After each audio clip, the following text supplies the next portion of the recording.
يسعد اوقاتكم متابعين مطبخ حي بالسويد. الشيف محمد رجعت لكم وصفه جديده، وهي الكبه سوارة الست الطريقه الحلبيه. طبعا انا عندي هون كيلو ونص لحمه تقريبا، وعندي برغل عمقي ناعم، وعندي بصل، وعندي كمون وملح وفلفل اسود وبهار الحلبي اللي هو سبع بهارات وسمنه.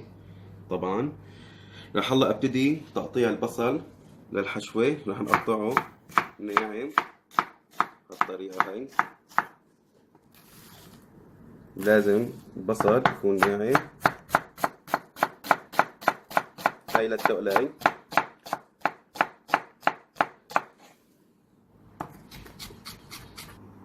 انا هون انتهيت من تقطيع البصل، قطعت البصل بشكل ناعم بهالحجم هذا.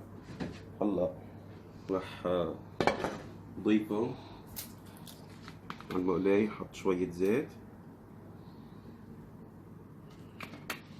نباتي، ورح نضيف البصل لحتى نقلي حشوة الكبة سوارة الست.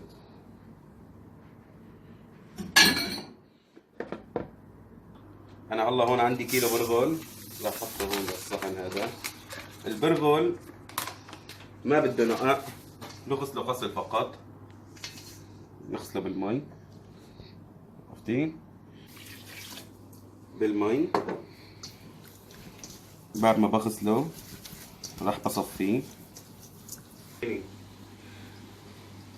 من بعد ما غسلت البرغل صفيته، حطيت له بصله، وراح احط له معلقه كمون ومعلقتين ملح هالحجم هذا.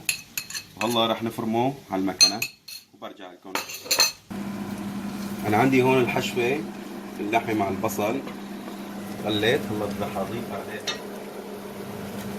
معلقه من السبع بهارات او البهار الحلبي، ورشه فلفل اسود كمان رشه صغيره. عندي اللحمه هيك تقريبا استوت.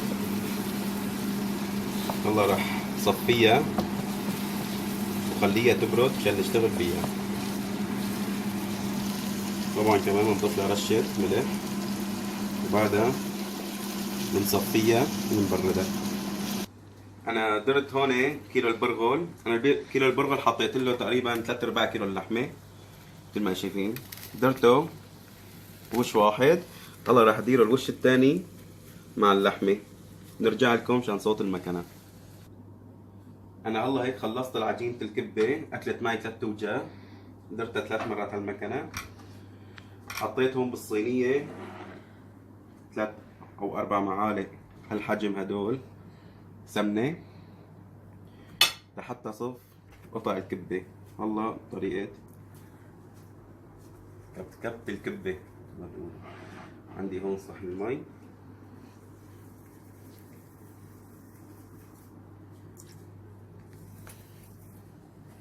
باخذ قطع بهالحجم،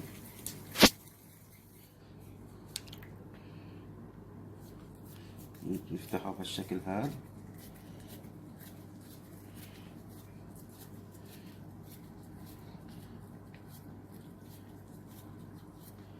نحاول انه تكون فتحتها رقيقة، يعني ما نسمكها.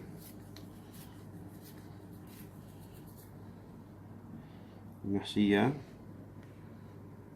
لحمة مع شوية فستق حلبي. هلا طريقة التسكير بهالشكل. هلا صارت عندنا هيك بهالشكل هذا. نرجع نحطها هيك.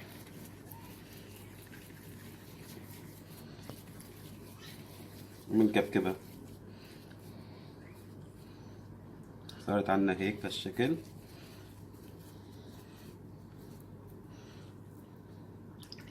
شكل الكبة صارت الست بنعمل لها هيك الحفرة هاي لحتى نزينها بالفستق بس تطلع من الفرن. بنحطها بالصينية. رح نعمل قطعة تانية قدامكم هالشكل. بنفتح الكبة، ندهن هون المي، يعني بعملها على البطيء. أهم شي إنها تكون الكبة رقيقة، ما تكون سميكة.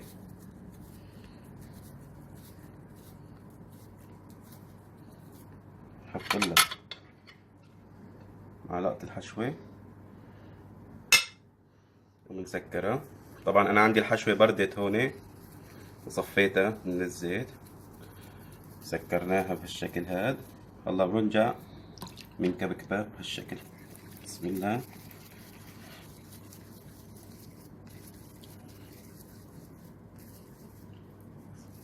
صارت عنا بهالشكل. بنعمل لها فتحة التزيين بالطريقة